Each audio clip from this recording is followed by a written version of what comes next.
ban kaddu nga yëkkati gannaaw ba nga visité gare bi tey. kaddu gi kaddu cant la ci population Tambacounda yëpp ci seen teertu gi waaye kaddu cant ñëpp ñi nga xamante ne ay autorité lañu que ñu nekk gouvernement que ñu nekk ay autorité politique administrative les élus particulièrement waaye ñëpp ñi nga xamante ne ay citoyens lañu du Sénégal oriental et du Sénégal de façon générale. li waral visite bi nag mooy ñëw nemmeeku fii ci Tambacounda ak ci fan yi di ñëw ci Kédougou ndax instruction yi joxe conseil des ministres ñu ngi ciy avancé en termes de réalisation yi nga xamante ne ñu ngi koy xaar gouvernement bi matérialiser ko. fii ci visite bi may génn nii sama xel dal na ni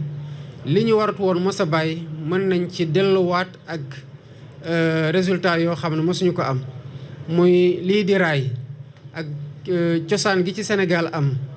mu nekkoon lu rataxal diggante gi ci njaay ak njënd ci suñu diggante ak Mali waaye ci demalante ak dikkalante bu mu taxoon ñaari askan yi gën a dugalante ci mbokkoo ak ci activité économique mën nañ ko réaliser ci nu mu gën a gaawe loolu nag dinañu may ñu fexe ba fépp fu sénégalais nekk ci zone ñuy traversé par le chemin de fer déplacement am doon loo xamante ne lu yomb la ci moom ci gaawaay bi waaye tamit ci lu cherul. ci première phase bi dañuy réhabiliter lu ñuy wax voie métrique bi parce que moom moo fi nekkoon te yàgg na fi ministre baa ngi doon fàttali sànq que bi tubaab bi di dem lu mu fi bàyyi ci ay kilomètres daanaka matoon na 1,000 ak fanweer ak juróom-ñetti kilomètres ci raay ci fu mu toll nii daanaka liñ ci am mooy téeméer ak fukk ak ñeent te lu ci ëpp sax daanaka mooy activité bi nga xamante ne ñii di exploiter zircon bi ak phosphate bi ñoo koy utiliser. kon tardé nañu retard boo xam ne mën nañ ko dabbaat waaye dabbaat ko mu ànd ceeg xarala yu bees yi gën a ñoŋ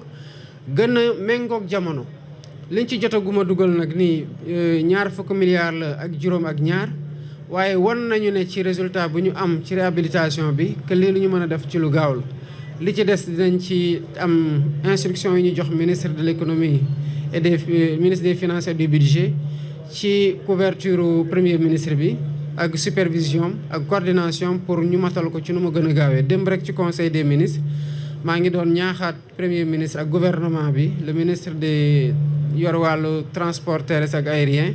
pour lépp loo xamante ne ay projet la ñu jot ko ci raay bi ñu évaluer ko pour ñu mën a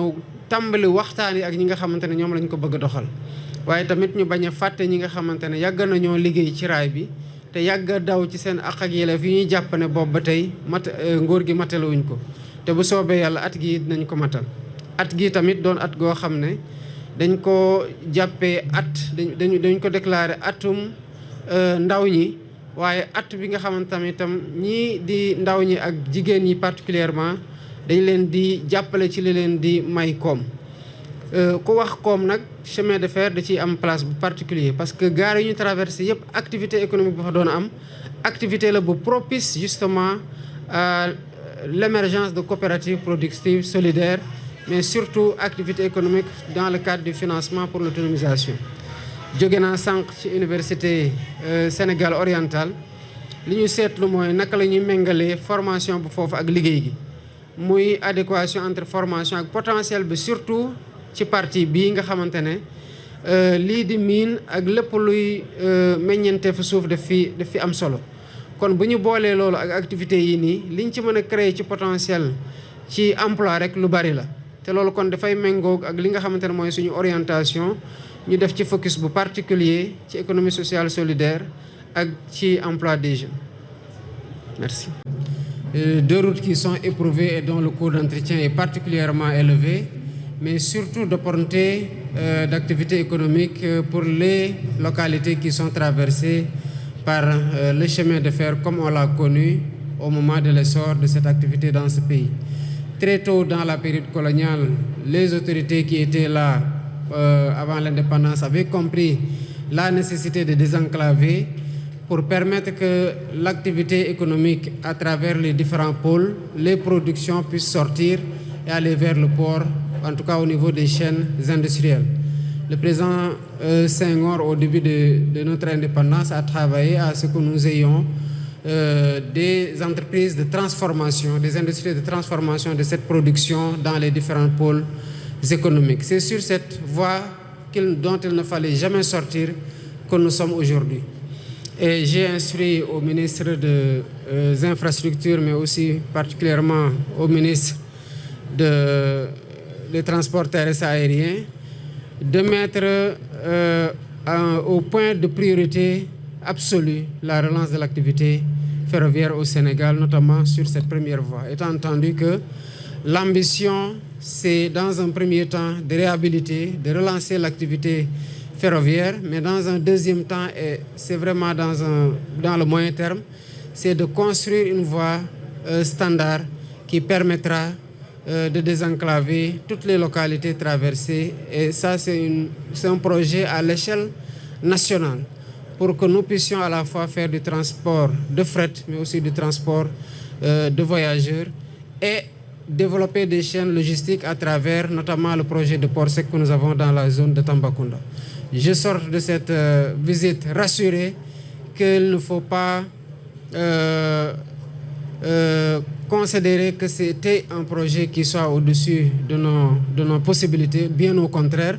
avec 27 milliards, nous avons réussi déjà à faire quelque chose de totalement merveilleux en termes de relance de cette activité. Et le budget supplémentaire qui est attendu par le ministère pour finaliser cette partie du projet leur sera alloué parce que nous considérons que c'est un projet catalytique de premier plan de l'agenda national de transformation qu'il faut bien évidemment réaliser. Vous le savez, nous sommes dans une année aussi que nous avons considérée comme étant une année de l'économie sociale et solidaire, mais aussi une année de la jeunesse. Je viens de visiter l'université du Sénégal oriental où la formation qualifiante est une priorité de premier plan. Si bien qu'il faut considérer que ce qui se fait au niveau de cette gare en termes de métiers d'avenir, mais surtout par rapport au potentiel de cette région de l'Est, de cette région orientale, entre en droite ligne avec nos préoccupations de création d'emplois pour les jeunes du Sénégal, mais surtout de qualification pointue dans les métiers liés aux mines pour ce qui est de l'université, mais aussi au chemin de fer comme on en a connu par le passé. Monsieur le Président, jërëjëf gannaaw ba ñu